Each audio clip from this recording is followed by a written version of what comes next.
সেই কালিয়াকৈরের বিখ্যাত পেঁয়াজের দোকানে চলে গেলাম। পেঁয়াজের দোকানে গিয়ে ভাই আসলে চোখটা ধাঁধালো লেগে গেছে। ছেলেটাকে জিজ্ঞেস করতেছিলাম, ভাই তোমাকে কিন্তু ভাইরাল করে দেবো।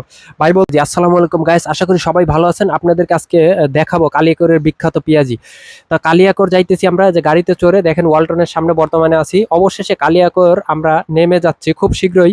তা এখন কালিয়াকৈর নামার পরে দেখেন আমরা হেঁটে যাচ্ছিলাম আর ব্রিজের উপর থেকে একটা ভিডিও করতেছিলাম। অসাধারণ একটা দৃশ্য, আমি নিজেকেও আমাকে দেখানোর চেষ্টা করতেছিলাম যে দেখেন আসলে ওয়াও একটা জায়গা ছিল। তো অবশেষে আমরা কালিয়াকৈর পেঁয়াজের দোকানে চলে গেলাম। পেঁয়াজের দোকানে গিয়ে ভাই আসলে চোখটা ধাঁধালো লেগে গেছে। ছেলেটাকে জিজ্ঞেস করতেছিলাম, ভাই তোমাকে কিন্তু ভাইরাল করে দেবো। ভাই বলতেছে, ভাই ভাইরাল করে দিবেন, কয় কেজি পেঁয়াজি নেবেন? তাই আমি বললাম যে ভাই আমাকে 1 কেজি পেঁয়াজি দেন।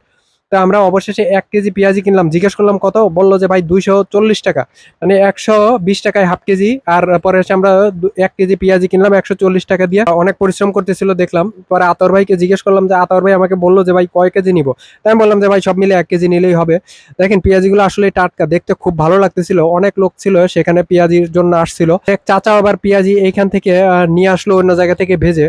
ওনারা আসলে মূলত অন্য জায়গা থেকে ভেজে তারপরে এইখানে নিয়ে আসে করে, কারণ এইখানে জায়গাটা খুব সংকীর্ণ ছিল, যার কারণে এইখানে ভাজা সম্ভব না।